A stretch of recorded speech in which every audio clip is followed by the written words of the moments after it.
Thank you very much, members of the public, members of the media, for joining us here today.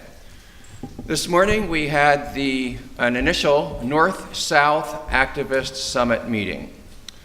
Activists and government officials and former government officials from 4 different states and 2 different countries came together to meet. What we discussed and what we realized was that we are facing common problems, that those common problems have common sources and common solutions. We've recognized that the violence that's plaguing the streets of Mexico, that's claiming the lives of 40 people per day, and has claimed the lives of over 86,000 people since 2006, is driven by the same kind of violence that we saw on the streets of Oakland on the same day that Oaksterdam University was raided when there was a mass shooting at Oikos University. We see the same kind of diversion of law enforcement resources to deal with things that are not truly crimes while serious crimes are going on. And we know that the solution to all of these is cannabis reform. We're grateful to President Fox for coming here today, for traveling this distance to meet with us. We're grateful to him for his support. As you'll hear, he is supportive of many of the legislative and initiative efforts that we are undertaking as activists here in California and in other states. Especially grateful to him because this is just part of an ongoing commitment on the President's part to engage with us as a movement, to begin building bridges, to begin identifying common strategies, and moving towards common solutions to the problems that are plaguing communities on both sides of the border. The President was invited here by Jamin Shively, who's also going to be one of our speakers today. I met Jamin when he joined the ARCU group, which is an investors group that I organized for the industry. And I got to know him over the course of the past few months. And what I learned about Jamin was that there's 2 themes in his life. One is a theme of service, which he'll tell you about, that started at the age of 16 when he went to Mexico to build latrines for folks who didn't have them. He built those latrines so well and so efficiently that he ended up being in charge of the latrine building program. Those twin themes of service and competency have marked his career and his life since then, and he will tell you about that in a little bit more detail. Jamin? Thank you very much, Steve. Are we on? Great. So first of all, before I introduce our distinguished guests, I would like to just add a bit to what Steve said about why we're all here today. Ending the prohibition of cannabis is one of the top global transformational issues of our time, affecting war, hunger, poverty, environmental harm, human rights abuses, and crime. These global issues are all interconnected and self-reinforcing. Transforming one of these issues provides us direct access to transforming all of these issues. We are here today to plan the path forward on the one issue which is by far the easiest for us to transform globally, which is that of the prohibition of cannabis. This is very much an international conversation. There is no better place to hold this historic meeting today than the San Francisco Bay Area, birthplace to some of the most progressive revolutions which have swept through this country, including the gay rights movement. I'm proud to be a son of the Bay Area, home of my father, John Shively, of my grandmother, Josefina Pellicer, daughter of Diego Pellicer. Looking ahead, with the prohibition of cannabis replaced with responsible systems of regulation and control, at a global level, we, as an international coalition, will have made direct positive impacts on the other global issues, including crime. By the responsible regulation and control of cannabis, we will immediately reduce instances of crime, arrests, and incarcerations here in the United States. Yet it is Mexico where the impact of prohibition has the most devastating impact on human life. Over 86,000 people have died in drug cartel violence since 2006, which vastly exceeds the number of Americans killed during the entire Vietnam War. Once we replace the failed policy of prohibition in the United States, these senseless killings in Mexico will come to an end. And reducing crime will have a direct impact on reducing poverty. No longer will the United States arrest over 800,000 people every year, predominantly poor minorities, for the victimless crime of possessing cannabis. Furthermore, we will be creating jobs. Post-prohibition, industrial hemp will provide the world with abundant pulp and paper, textiles, building materials, and nutritious foods, as it did during the golden age of hemp, which was the era of my great-grandfather, Diego Pellicer, who was the largest grower of hemp in the world in the late 1800s. My experience in Mexico goes back, as Steve mentioned, to when I was 16 years old and began building latrines and participating in health education programs in the state of Guanajuato, Mexico, where President Fox is third generation and where he served as governor prior to becoming president. I first met President Fox personally when he came to inaugurate Shively International's 25th Educational Computer Center, which we built and operated inside public schools in the state of Sinaloa, Mexico, a pioneering project for bridging the digital divide, one of President Fox's top priorities as president.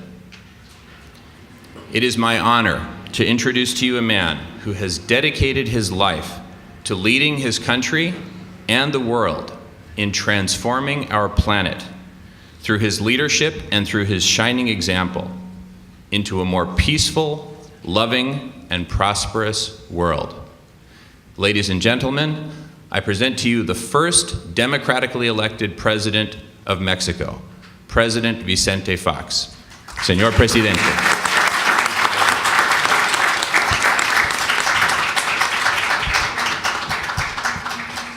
Thank you, partner. Thank you, Steve. And thank you all for giving us this morning where we came to very interesting ways of partnering on this challenge that we have together. This state is a vanguard state.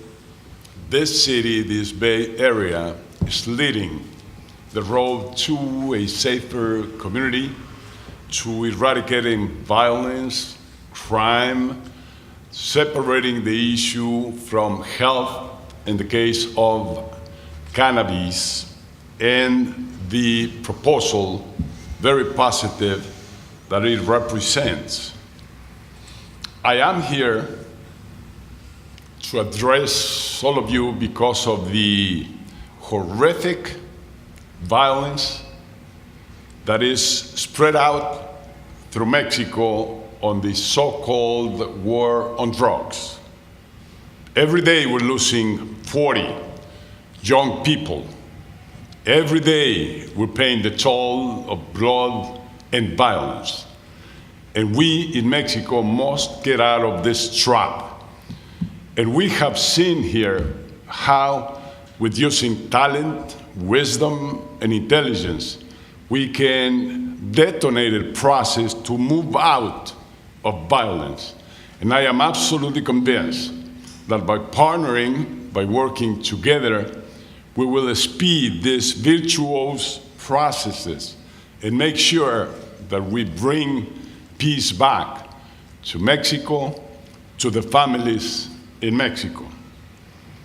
This state has decided in this Bay Area together to lead a new path, to change the paradigm by legalizing and ending the prohibition stage on the case of cannabis for its medical use and also for adult responsible use. In Mexico, we welcome this initiative because the cost of the war is becoming unbearable, too high for Mexico and for Latin America and for the rest of the world. The impact on the economy, on income, on tourism, on investment, the loss of talent, and above all, the loss of hope, and those 80,000 kids dead call for action. All this happens because of the mammoth consumption levels on this nation that generate amounts of money that are used back in Mexico to bribe government officials, to arm the cartels, to hire these kids that have not alternative opportunities. This has to be changed. To this case, what we witnessed here is a game changer. It's a change of paradigm. It's the starting of a new path that will take us to peace and harmony by moving out of the prohibition paradigm and getting into the regulation, the education, the information, the prevention on the responsible use of cannabis, both for medical use and for adult use. Of course, I have many questions about the implementation. Of course, we all have questions. What is going to be the next scenario? But we can work together. We can work together with high ends and high objectives and motivations. This is an issue of a strategic interest and concern around the world. This historic step is to be observed by millions, by citizens all over the world, and specifically in Mexico.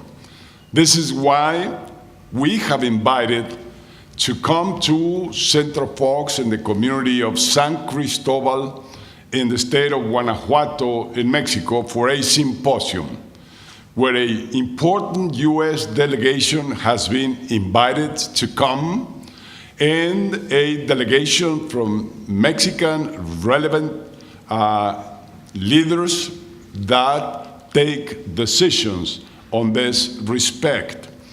Very high quality participants will be integrating this symposium and this dialogue. Personalities like Dr. Julio Frank, who is head of the School of Health in Harvard University, former health minister in my administration, very important and relevant personalities from government health ministry, from media, from other sources to participate on the dialogue and the debate. We must create awareness in Mexico. We must start a road to change the paradigm. Mexico cannot afford more blood and the loss of more young people. We must get out of the trap where we are. We know it's not an easy path.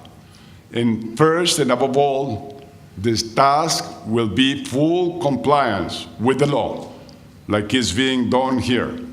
Elimination of violence and crime, good responsible use of freedom, intense education, information and prevention practices, and the best possible benefits to the community within a solid foundation of morality, ethics, and values.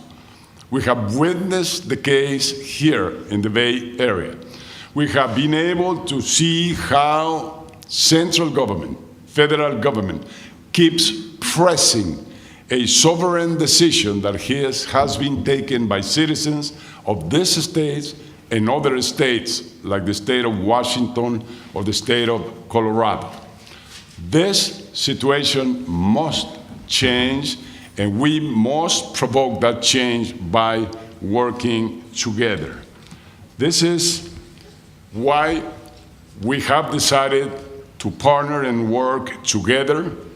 This is why this delegation will be coming to Mexico. We know that we provoke synergy and we nourish the possibility and the speeding up of the process by taking actions and positions in Mexico, as well as taking actions and positions here in the state of California. So from San Francisco, now we're moving to San Cristobal in the state of Guanajuato. Finally, I reiterate the same message. Mexico must get out of this trap, and we can do it, like the way it's being done here in the Bay Area, the way it's being done in the state of Washington and the state of Colorado, as well as the so many other states that have taken this step on the case of medical use of cannabis. We're sure that with actions together, we will reach our objectives. I have a full commitment with this group. I have a full commitment with Mexico and with Mexican families. And we, Marta and myself, have a full commitment with peace and harmony that has to be brought back to Mexico. Thanks. Thank you. Thank you, President Fox. We are lucky to have with us a current elected official, Roger Goodman, who is a state legislator in Washington State. Roger? Thank you, Stephen. Good afternoon. Once again, I'm Roger Goodman, chair of the House Public Safety Committee in the Washington State Legislature, also senior member of the Judiciary Committee in the state legislature in Washington. Washington State, as you know, is one of the first 2 jurisdictions on the planet to institute a fully regulated legal market for cannabis for general adult use. And we have made the right move. And so far, the regulations that just 5 days ago were published in draft form to institute this regulated market, the whole process has been going extremely well. As the chair of the House Public Safety Committee, I am most concerned about public safety. Indeed, there might be businesses that pop up and pay tax revenue to the state, which we will be able to use for health care and for education. We all have our budget crisis. But my concern is for public spaces to be safe, for families and children to be safer. And I have come down here to California, down the West Coast, to join in the support for President Fox in his effort to reduce the carnage in his home country.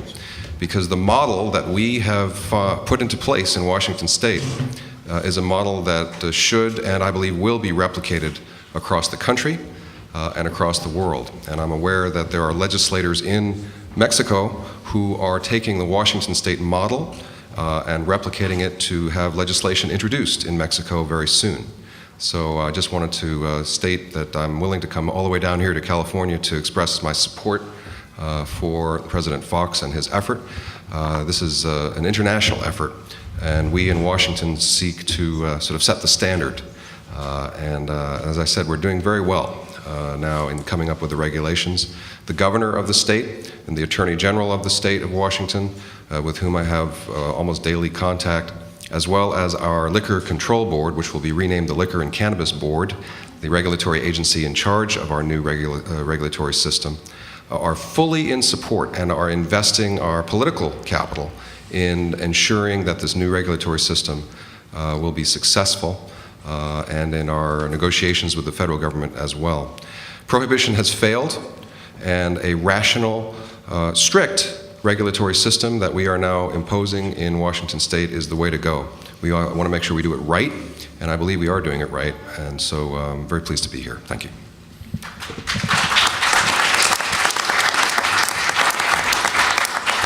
Thanks so much, Roger. We are now going to hear from some of the local California activists who participated in the meeting, as well as some participants from other states. Before we move on to that, I just want to recognize my brilliant attorney, Henry Wykowski, who is present for the meetings.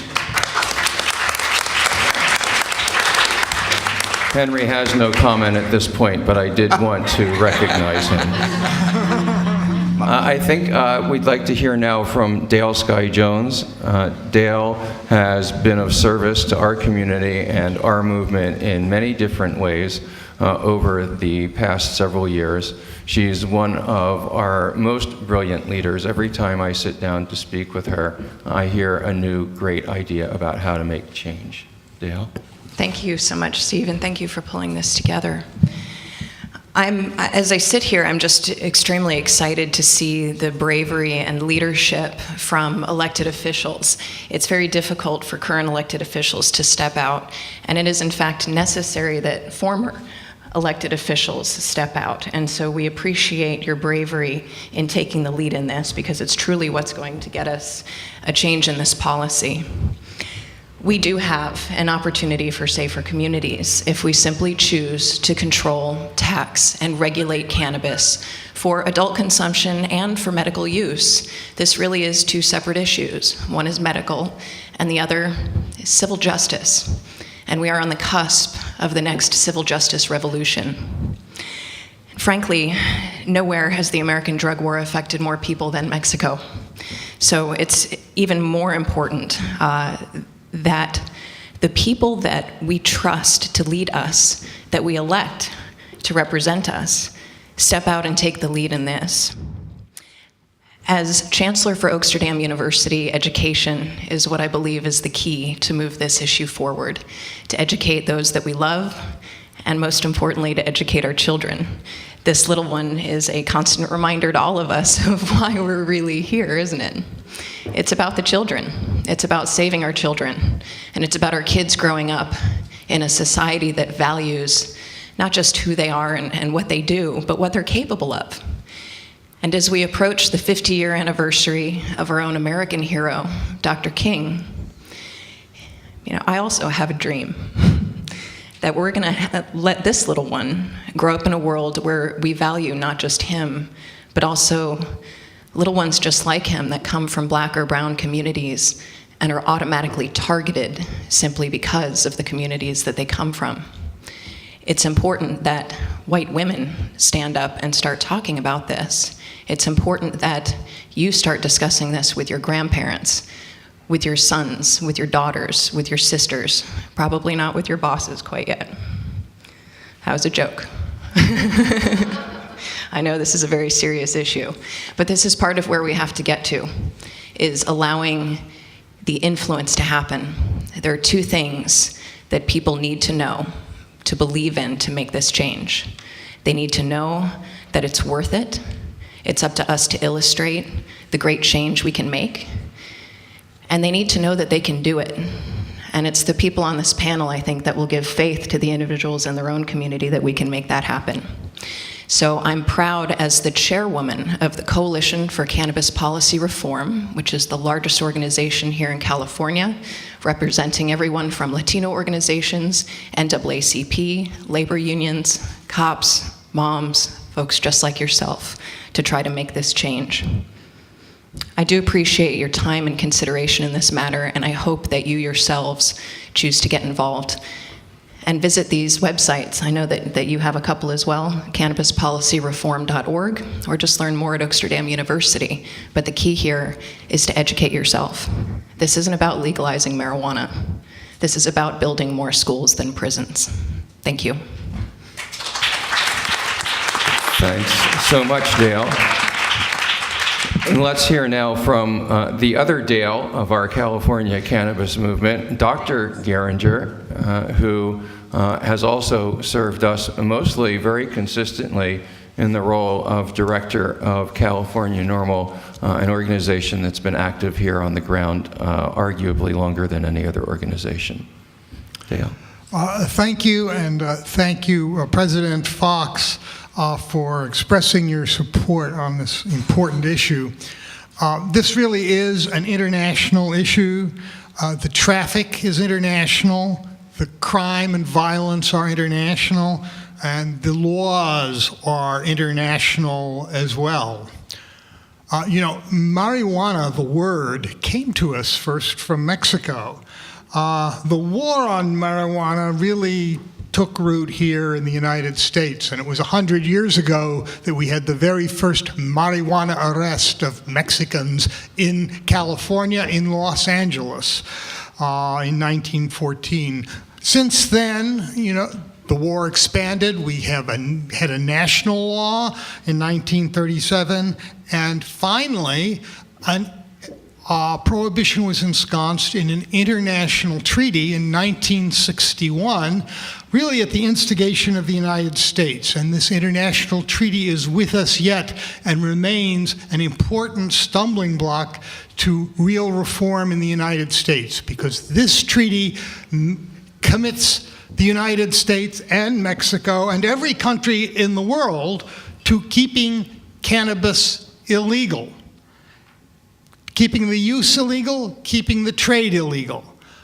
Even with respect to medical cannabis, this treaty, while it does theoretically allow for that, it does not allow the kind of system that we have operating here in California or in many other states, because it requires a national monopoly by the U.S. government in all of the medical marijuana.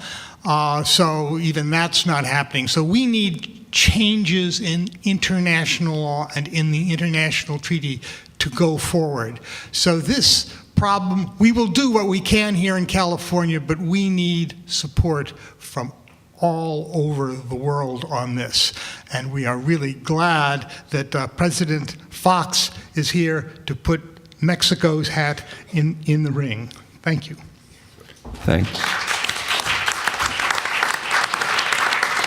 Thank you, Dale. We're also honored to have with us today one of the leading longtime activists from the state of Washington who played a critical role in the passage of 502.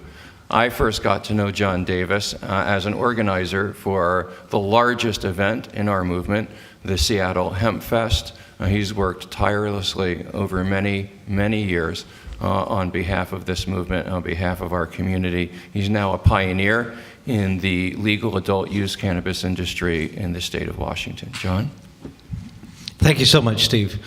I'll keep my remarks brief, but I'd like to say how honored I am to be here amongst the president and so many activists, not just up here, but in this room, that have worked so tirelessly and so hard through the barren years where there was no press, let alone press conferences. And allow me to say that I am so looking forward to going to Mexico and having these international perspectives brought together. I am fascinated to talk to representatives from Portugal, in particular Holland, to see what their lessons learned are. Fate has brought me to a point in Washington State where I work every day on implementation of a regime of legalization. And I work very closely with the Liquor Control Board.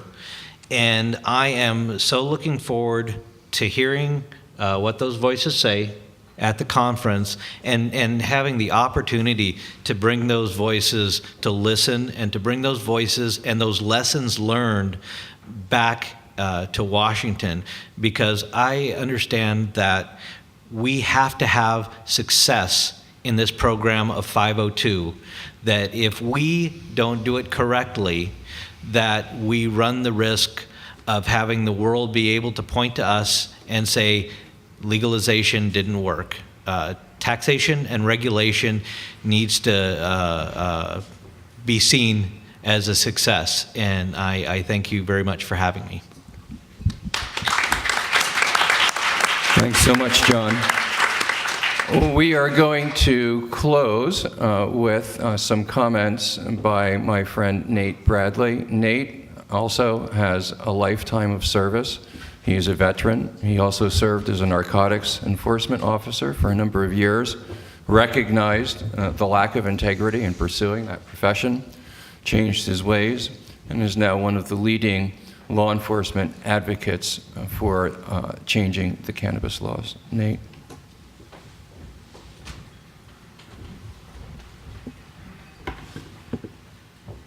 Hi, everybody. My name's Nate Bradley. I'm a speaker for law enforcement against prohibition, and I'm also the founder of a group called Lawmen Protecting Patients. I worked in law enforcement from 2003 to 2009, and I went into it with the mindset of I was going to help people. And what I saw was a war on drugs that was doing the exact opposite of that. And I'm so happy that 6 years later, after budget cuts cost me my job, I thought my world was over. I've got a new life the last 3 years. I've been able to speak out for the first time and actually help. I'm so happy we've got people like President Fox here, and Mr. Shively. I've got a speech impediment. S and P's are my two, so you guys are killing me with that. And Mr. Shively are here to help, because I go to churches and I can speak to groups, but with names like this, it goes from reaching 20 people at a time to 1,000 to 10,000 to 1,000,000 people at a time. And I'm so grateful now that we've got people like this working with us. I now work at the state capitol. I work on regulation, and I'm looking forward to working with them to getting them known at the state capitol. So hopefully in the next 2 to 3 years, when we start pushing legalization through the state legislature, and then a ballot initiative, they're going to help us lay all that groundwork the next couple years. And I would just like to thank them for working with us on that. Thanks a lot.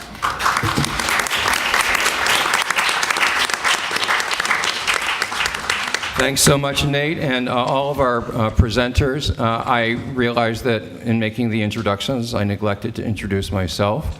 My name is Steve D'Angelo. I've been an activist in the cause of cannabis law reform for about 40 years, and I am most well known, or perhaps most notorious, as Executive Director of Harborside Health Center. We are now going to open up the floor for questions from members of the media.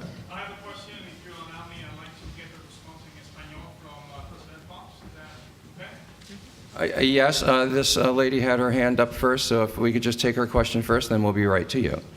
Mr. President, how do you think that the cartels will react specifically if marijuana is legalized in the United States?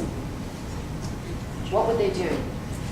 Well, of course, I cannot have a concrete answer on that, not even to interpret what the reaction is going to be. But certainly, through this movement, we're going to have the possibility, very strong possibility, to reduce their income. And by reducing their income, especially the one they raise here on the U.S. market, they will be debilitated, and certainly they would have to start a reduction of their activities. I'm absolutely convinced that this step forward is not only a change of paradigm, but it's the answer to something that has not worked.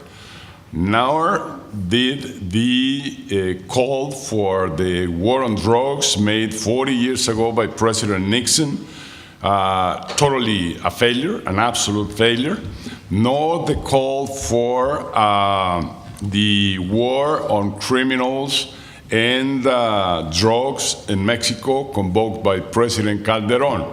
Total failure again. The amount of kids being killed every day increases.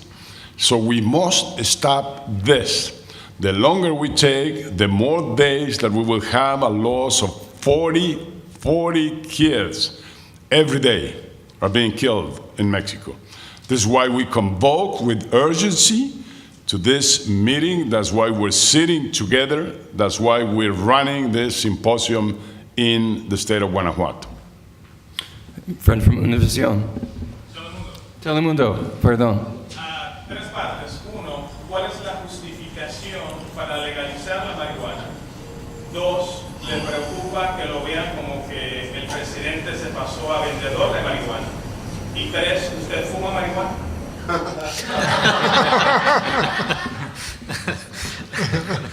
Okay, the justification as far as we have reached...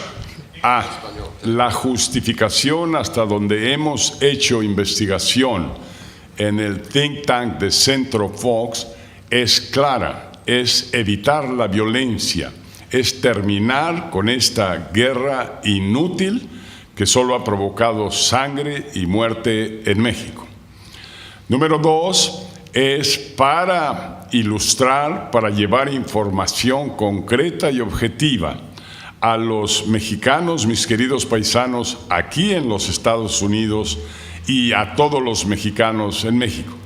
Que se entienda esta solución para evitar que nuestros hijos en cualquier momento puedan ser causa de una muerte violenta o evitar que aquellas mujeres y familias completas que van de los Estados Unidos a visitar a sus familiares no tengan que vivir esa pesadilla. Muchos de ellos han cancelado sus viajes para allá. Yo llamo a las familias, a las mamás, a los papás, a los jóvenes aquí en los Estados Unidos a hacer conciencia de que aquí hay una solución clara, que la prohibición, el dogma religioso no ha funcionado. Este es pues algunos de los motivos.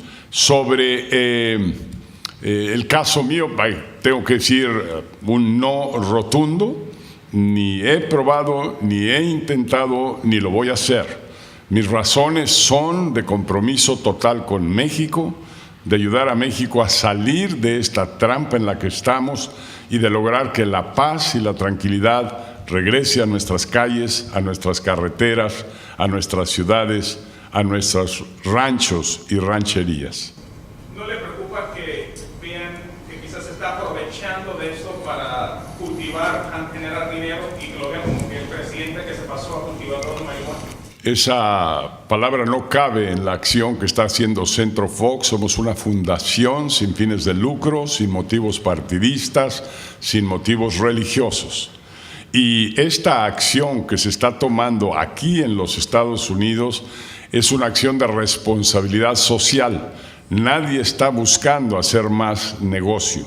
Aquí todos estamos buscando salvar más vidas, todos estamos buscando un mejor ambiente para el crecimiento de nuestros hijos y nuestros jóvenes, y todos estamos justificando y documentando que la cannabis no es ni siquiera tan dañina como el alcohol o como los cigarrillos, y que la propia cannabis sirve para propósitos médicos, que reduce la pena y el dolor, pero además es curativa. Hay muchas informaciones al respecto. Creo pues que lo que necesitamos es que todo mundo conozca con claridad esta información y no escuchar la voz, muchas veces anónima, de la prohibición que ha resultado en un fracaso total.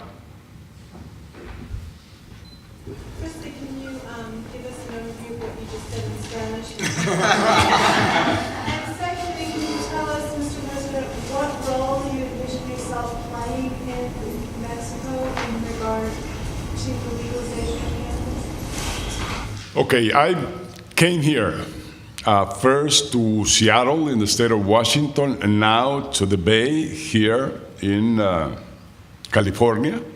to learn about this experience and to find out that it's exciting, the new paradigm that is being built.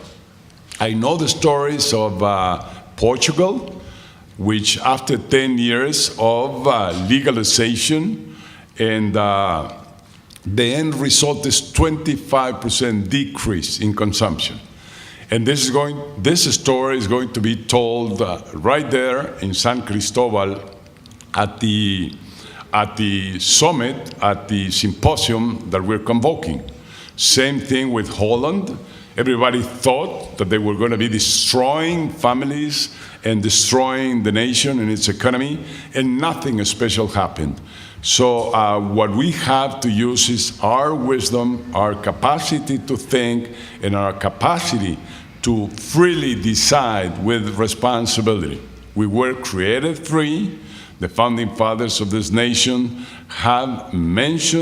did mention that state and governments do not have the right to intervene in our behavior and in our conscience and in our decisions unless we affect third parties. But if that is not happening, we should be let free to decide on our own. I think there are very strong ethical and moral reasons for that. And the state will never have the capacity to implement a prohibition, and it has proven to be a total failure. But the governments, the state can have a much better strategy, and this is what we are promoting in Mexico. Fortunately, pretty soon, in a couple of months, a bill is going to be introduced to Mexican Federal Congress with a initiative inspired on the changes that have been done in the state of Washington and the state of Colorado. And I'm going to be strongly supporting that bill, even though it does not come from members of my own party. So I'm going to support it strongly because I think it's the way out of the trap where we are in Mexico. And as long as we keep working together, synergy will be the end result. And as much as Mexico advances, more so will California. And as much as California advances, will nourish the change in Mexico. We're partners in NAFTA, we share a common border, and we must share destiny and decisions to the future.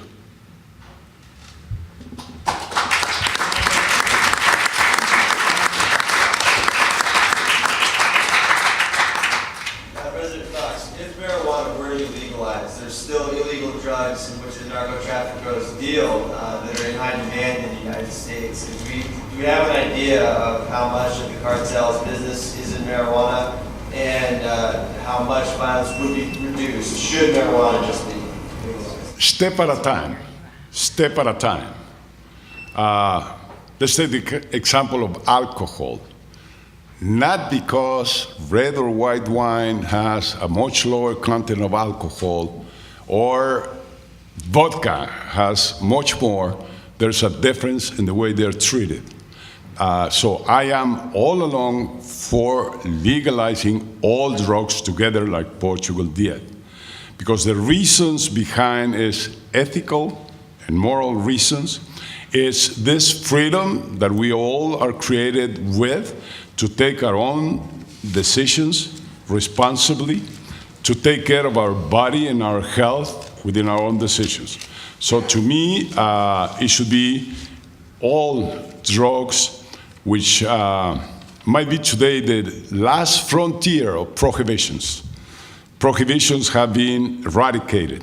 On the case of abortion, on the case of marriage among persons of the same sex, on the case of the forbidden and prohibited apple in the Garden of Eden, and by being prohibited is the first apple that Adam and Eve had. So to me, it's much better to explain the reasons. If God created us free, He even let us sin against Him and go against Him, and He respects our freedom. Maybe He would have explained to Adam and Eve that that apple had worms the strategy would have worked much better than just prohibiting.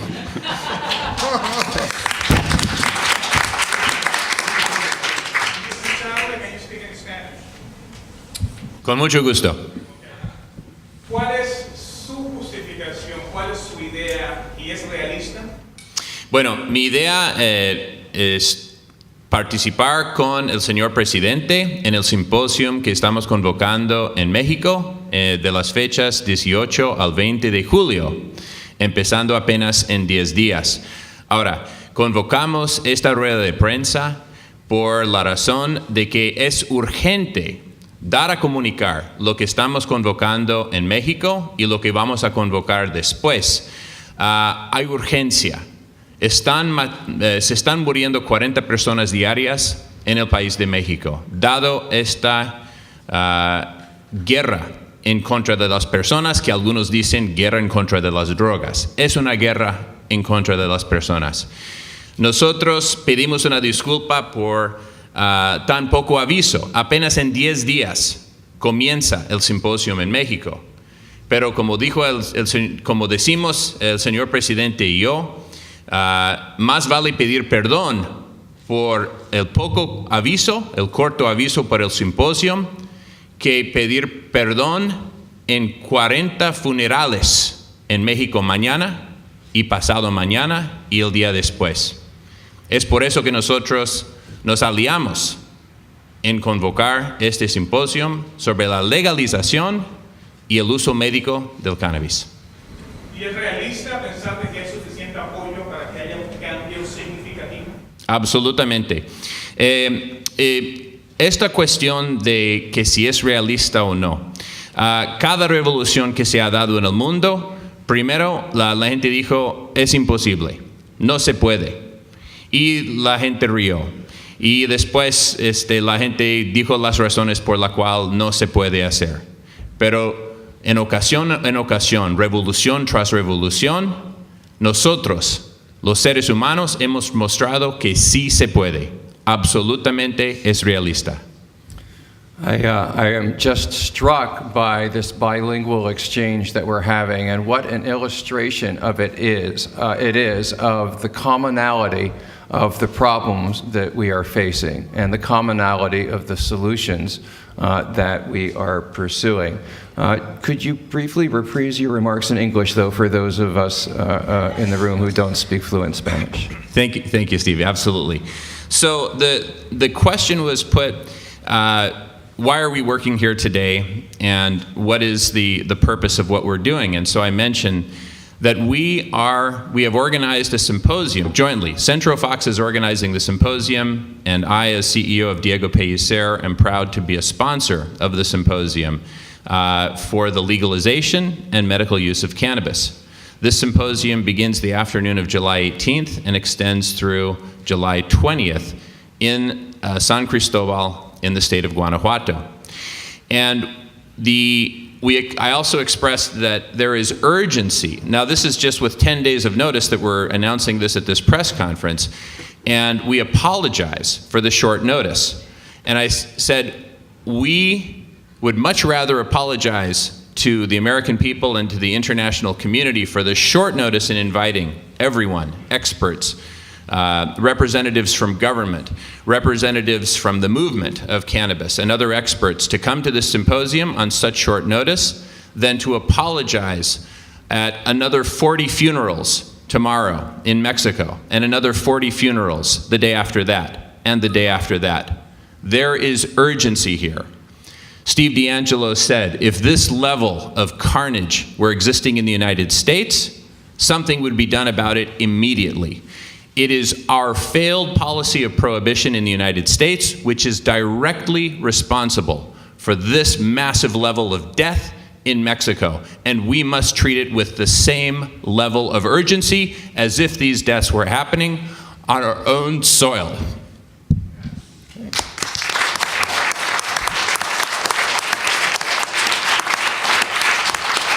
Okay, I'm not seeing any other hands from members of the media. Are there any further questions? Chris? Do we have an indication of how receptive current President Peña Nieto prospect of legalizing cannabis in Mexico? Well, I guess Mexico in year 2000 reached a total status of being a democracy. So it's not now the voice of the president that counts. It's the voice of people, like it happens in every democracy. And I am absolutely convinced that he will be open and positive for the reaction of the citizens and the people, as well as Congress, that will receive this bill in the next 2 months, and we'll have to process it. And I am absolutely convinced that if we work together on both sides of the border, we would move along much faster. So I'll do my job, and Centro Fox is doing his job in Mexico, and with the support of this group participating there, as well as I am here to participate in support of all actions and promotions needed in this state of California to move at a high-speed rate towards the change, the paradigmatic change. And Senator President, for those of us unfamiliar with Mexican politics, I mean, are people in Mexico now, are they tired of the drug war? How would you gauge public opinion in Mexico right now? Absolutely tired of the drug war, and that's why the demand for a change has been strong and insistent. And that's why actual government had to change the war policy established by Presidente Calderón. This is why I started expressing myself and campaigning time ago, 3-4 years, against the way power and enforcement was being exercised in Mexico, the constant and frequent violations of human rights most every day, and the everyday violation of the legal rights to a fair juicio. Judgment. So my concern is that it's not only the death toll that we're paying, but it's also this culture of frequent violation of human rights and this culture of constant violation of legal rights for a fair judgment. Okay. I'm seeing no. Yes, we do have another question. I understand that you have said that you would be growing marijuana. Is that something that you're contemplating doing? Well, you know, many people put more crema on the tacos every day. And that phrase has grown since I visited Seattle. The question was, you as a farmer, the day that it is legal and the day that is not prohibited and can be done by any citizen, why not? I could be a good farmer of marijuana. But unfortunately, it's taken as a joke. I reiterate my position. I think it's very important that we move to a regime of intense regulatory system, as well as a very intense government action with the money that they're going to get for education, prevention, information, that will be the final real solution. So you're not planning to open up marijuana? Of course not. I'm making a lot of good money with the family exporting potatoes, broccolis, cauliflowers, Brussels sprouts, carrots, bell peppers, onions. We're happy with that. All right, and on that note, we are going to wrap up. Thank you very much, President Fox, all of our presenters, everyone who came, members of the media, thank you. This is just the beginning. Stay tuned for more international movement and news.